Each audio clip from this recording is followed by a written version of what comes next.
1st of August is Hitarth, who is with us right now. Will be joining.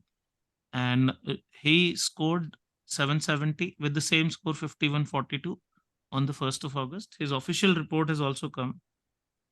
And this is his official report, as you can see very clearly 770. So let me just ask him to start his. Yeah, 1 second, Hitarth. I'll make you co host Sure, sir. and I'll stop this share. And then please start your camera in the meanwhile. Just pin him as well. So, yeah. Hey Tat, hi. Finally, we get to Hi, see sir. each other. Right. Yeah. So, Sonal shared with me some journey that you had, and unfortunate that something got cancelled or something happened on 10th of July or something, somewhere around that. Yeah. So, just take us through because people should know what can happen in an unfortunate situation, and then I'll ask you about your preparation. So, just start. Right. First of all, sir, like it feels surreal talking with you. So I joined when you were teaching. So I've been a part of such sessions and I've watched you teaching now. I mean, it's a dream to actually talk with you. So that feels great. Thank you. And yeah, so I was in the April batch. Mhm. So I enrolled in March and I joined in the April batch. And so my journey was not at all ideal. It's very weird. So what happened was I was doing an internship during that time. Mhm. So the batch goes on from April to June. And now I don't mind saying that I couldn't attend the live classes as much as I wanted to. I attended the first few, like 1 or 2 RC classes, but then I could not do that. So it was partly because I was doing an internship in a startup, and so I was like totally into coding and stuff. So morning to night, 8 p.m. And then I just wasn't in the mental space to start GMAT and like do the pre-work and all that stuff. And Mhm. I would say I also blame myself. Like I could have done more on the weekends, but things didn't work out. So that was very unfortunate. And at the same time, when the batch ended in June, my internship ended. And so I asked them that give me 1 month break. I'll join as full time after 1 month. But in that 1 month, I really want to give one like real good push because all the live recordings were already there, and I felt that I could do it in 1 month, which is like 4.5 weeks. So I went home, and for 4.5 weeks, I would say I studied diligently, like really well. And so I didn't attend many live classes, probably the first two RC ones. Mhm. So for that four and a half weeks period, I studied every day for 7 to 8 hours, Mhm. or probably even more on weekends or something, like 8 to 9 hours. And I Mhm. completed all the pre-work. I attended all the live classes, like completely, like from I would say 10th of June, 12th or 13th of June to 4th of July. Mhm. Like I completed everything just perfectly, like I should have done ideally. But first the pre-work, then the live class, and I felt confident. I had fun, I enjoyed, and it didn't feel like a burden. So people Mhm. would tell me that you had this 1 month from your internship, such a hectic internship, why didn't you go somewhere? And I told them this is the right thing to do. Like going for a vacation is not the right thing to do, and I had fun. So till 4th July I completed everything, all the classes. And after that I didn't have a lot of time, so I didn't do a single question of OG or or Manhattan Prep or anything. But I gave the top mock tests, which I would say were the game changer for me, the best material. And by 10th July, so 10th July was my GMAT exam date, I had given around 8 or 9 full length tests, and verbal was my weak point compared to quant, which was strong for me. I had given 7 to 8 verbal sectional tests also. So on 10th July, I felt quite comfortable, and I also given a GMAT official mock test, which was okay. It was just for the experience, but that wasn't the Mhm. real indicator. But that was good. So on 10th July, I came back to Bangalore from home, and I went to the test center. And for everyone here, so do get your passports with you. I didn't bring my passport, and I lost the entire registration fees, and I couldn't appear for the exam. And like I was really devastated that all this preparation for what? And but I was like, it's okay. This is it. Get another date. 2 weeks later, I got a date of 1st August. And immediately from the test center, I went to my office and resumed work. Then, what I would say is in the remaining 2-3 weeks from 10th July to 1st August, I I balanced things pretty well. By 1st August, I had given a few more mock tests, 5, 6 more mock tests. Basically, I didn't get any better or any worse, but I maintained my consistency. It was difficult, but I maintained my consistency. And on 1st August, I gave the test, and yeah, things worked out. So, very up, down, not ideal journey, but it ended well. So, and again, just one last thing I'd say, only serves classroom material completely and the top mock tests, which are excellent because they gave lots of things. Like they taught me time management, how to solve difficult questions, lots of things, how to be focused. So this is all I did, and yeah, it worked out. So So probably on the 10th of July also you were as ready, right? You could probably have scored a right, 770. So that is a preparation good time of say. 13th of June to 10th of July in a way.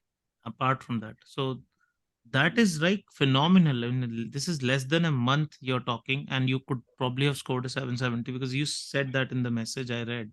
So this is just incredible. What is it that really worked out for you? What were your weaker sections? How did you go about, let's say, RC, SCCR, and even quant and data sufficiency, etc.? Just detail the process, and then how was your exam experience? I'll talk later about it. But what was your prep like in each of these areas? Yeah, so thank you, sir. So even I can't believe it's quite a short time. But the things that worked out for me in this short time is I think that it's always a good idea to like 2-3 months 3 hours every day consistently. That's what it would have been ideal, but things didn't work out. So 4.5 weeks 7 8 8 hours a day on an average Is the same amount wasn't of that. time essentially? Yeah. Exactly, yeah, it's around the same amount of time. And I would also say, like, if I go into the details, that quant videos, your lectures, certain videos I watched in 2x. I fast forwarded lots of things. Mm-hmm. And like people would sometimes would say that during your pre-work, I took a lot of time.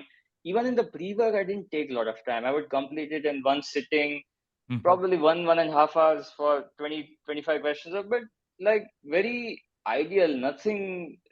And yeah, again, like quant, I went through it very fast. Verbal, not at all. Everything just as it was, because it was really difficult for me initially. But quant, and also probably I have slightly an advantage because of an engineering background. So in that, probably I saved some time and things worked out. And like I said, I couldn't do the post class work completely, Right, like right, OG, right. Manhattan Prep, 700, 800 level questions, but the top mock tests are also great. So things worked out somehow in these four and a half What was the weeks weakest area? RCSCs here. uh so I would say SC was my weakest because Mm-hmm. RC and CR have uh, slightly a logical Hmm. base in them, which I could grasp. And also, like I used to see Sir how he would how his thought process. I'm a fan of his thought process, of his explanation. So I tried to adapt that. Like just look at how he explains, how he sees. So even my self talk while solving CR questions were like molded in that sense. That okay, this cannot be right because this is out of scope. This seems right because if I take it to extremities, then, and like very naturally, so CR and reading comprehension using Octave were good. They were difficult, but they were good. SC was very difficult for me initially, very difficult because it was just practice. After a lot of practice, I got quite comfortable. It was fun actually solving SC questions, but initially SC English, and like you would know, SC English and the English we are taught is very different. So it was a big like that barrier that I had to cross. And Mm-hmm. even then, SC was remained my weakest point. Even in my final GMAT, like this test, I think SC would have been the most wrong. But Mm-hmm. even No, but then, you still I scored really decent. fine. So I think it worked Yeah. out fine for you. Share your exam experience, not the first one, the 771. Let's see what it was like. Was it some anxiety, some nervousness, or was it pretty smooth for you when you went there? um. I'll be honest, I think it was quite smooth. And the reason for that was one of the big reasons was the top mock tests. So they were great. They were slightly more difficult than the actual GMAT. Mhm. So, but same time. And so you have to sit for 62, 65 minutes, difficult questions, give your best in each one of them. Mhm. And so that taught me a lot. So I attempted around a little over half the full length tests. Mhm. That those were as much as I could attempt, but that really gave me confidence. And some part of me knew that I'll get 720, 730. So I was quite, and during like kind of like pressure situations, I don't panic as much, so that's good because I've given a few exams and stuff. So I kept my cool and I maintained an error log, and the error log was like dominated in bold. First point was stay calm and read each question carefully. So I knew that was where I would Mhm. go wrong generally. So during the exam, I was confident. I read each question carefully, and in quant and verbal in both, I would say I had 4 minutes left around. In quant, probably 5 minutes or something. Mhm. In verbal, 3, 4 minutes. So it All was right. quite smooth, but everyone can do that. It's just practice. All right. And was there anything unusual you saw on the test, that this kind of question I've never solved or anything like that? Or was it pretty familiar, more or less? Or you got in that Mm, flow zone that it just kept happening, happening, happening like that? So this happens sometimes.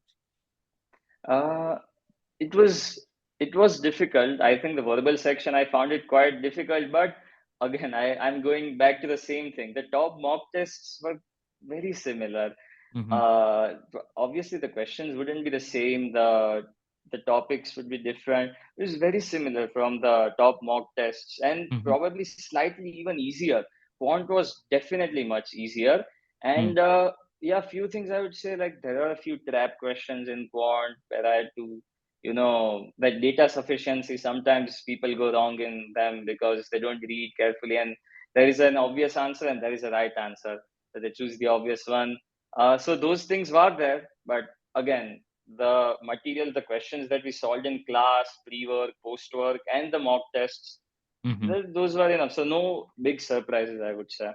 So you would have been happy with the 720, 730. Now I hear that you're applying for YLP, right? Is that Right. right? ISB is YLP. So that would have Yeah, been pretty I good already with have. 720, 730. So what's 770 really a big, big, great positive? Like when you just saw it on screen, what was the reaction? I I was like, oh, I couldn't believe myself. I just clicked like I accepted my scores as quickly as possible, and I called at home. I was like, I got a 770. This is, I mean, I knew I was going to do well because I had a good prep, and I Hmm. the exam went well. But this is like the stuff that Sir talks about, like Mission 770 and all the videos. So yeah, it took time to sink in. Right, right. I'll ask somebody also in the participants to, if they have something to ask, if they can also ask. If they have something, you just introduce yourself and ask if there is a question for him. Anybody who wants to ask. Hi, first of all, congrats on your score. Happy for you. Thank you. I have a small doubt. So when you said you practice, right, for 8.5 hours a day, the reason I'm asking is I'm also trying to do that. Like when you did that, did you pick up a topic, let's say RC for example, and do it thoroughly for a couple of days before moving to the next topic, or did you split between topics? Which do you think gave you the better edge to master a topic? Right. So that's a really good question, and it's quite subjective. Uh, I mean, for me, all the live classes were over. So what made sense and what I did was that I took, yeah, topic by topic. So RC, I just revised RC as much as possible because that was already done. Then I moved on to CR, just completed CR, then moved to SC, and then moved to Quant. Sir's classes are more suited towards like if you do consistent practice, which you should ideally, like in this time. So you don't get, so you get variety and you stay sharp. So that is better when you are doing right now 3 hours per day consistently. But for me, what worked was, like you said, each topic by topic, 8 hours a day when all the classes were over. So for me, that worked out. All right. Anybody else has a question? Let me know. Yes, you can ask if you have something. This is a phenomenal thing. Had he gone on the 10th of July with his passport, probably in 27, 28 days, this would have been another 770 story. As you saw last week, also, we had someone who scored a 770 in about 28 days of preparation. So this is just phenomenal. Hitarth, anything that you would like to tell, you should do this and should not do this, because you did not do the classes live very clearly, but still what they should do and Hmm. what they should not do according to you, so that their score does not suffer. Now that you're on the Uh, other side, you can probably tell. hmm. Um, First of all, attend the classes live. There's nothing better than that, because you don't have the freedom, or it's difficult to do this stuff what I did. This is much better and easier. So first of all, that. Otherwise, there are a few points which I would say worked for me, and even it should work for you guys, like maintaining an error log, because at the end of the day you are going to get questions wrong, and it won't make a difference if you get those wrong again. You need to get those questions right. So you, any kind of error log, I maintain bullet points, not questions per se, but bullet points, that these type of questions I'm going wrong like this, so take care here. So that, so you have to improve basically. So that is one thing. Second thing is that there is, you'll have to adapt to a mindset while solving questions. Like sir, learn from sir how he's approaching the questions, basically SC, CR, RC, how he's going about it, because it's very new for, it was new for me verbal, and it would be for most people. So adapt to that mindset, don't be rigid, understand how to approach those questions and build that practice. And yeah, be flexible. And last, like one final thing, that for me the test was quite smooth. So even you should try to have that. Like it won't probably work out, there'll be points where you'll be panicking and stuff, but it's okay. You should keep your cool calm, and you should be able to sit for that time and build that mental stamina and that composure, which is not that difficult. So these are the few points I would say really you should look at. All right, Hitarth, thank you for coming. And I know you did Thank not you, sir. have probably the time to watch the Know the World series fully because you were busy with your prep. Just do But I watch am that. going to watch that. Definitely, Right, right. So definitely. just do watch, because when you go for your interview, trust me, it is going to really, Right. really change the game for you. All right. See you then. Thank you. Keep in touch and contact my Yeah. teammates for admissions if you really are looking forward to that thing. And just do keep us posted with your final result. All right. See you. Sure, sir. Bye bye. Thank you. Bye.